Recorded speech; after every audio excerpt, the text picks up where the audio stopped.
আসসালামু আলাইকুম রহমতুল্লাহ। আজকে যে বিষয়টা নিয়ে আলোচনা করব সেটা হলো রিউমেটিক জ্বর। এক প্রকারের বাতজ্বর। তো এই বাতজ্বর হলে আমাদের কি করণীয়? এতে ফোলা থাকতেও পারে, আবার অনেক সময় ফোলা থাকে না। এটি দেহে এটি দেহের সন্নিতে বেশি হয়। এরকম অবস্থায়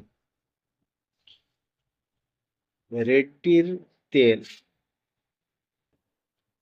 সাথে হাতি সুরের পাতা রস বা পাতা বেটে মিশিয়ে ফুটিয়ে নিতে হবে। এরপর সেই তেল বাতের স্থানগুলোতে প্রলেপ দিন। যখন আপনি প্রলেপ দিবেন দেখবেন যে বেদনা ও ফোলা উভয়টাই কমে যাবে। আসসালামু আলাইকুম রহমতুল্লাহ।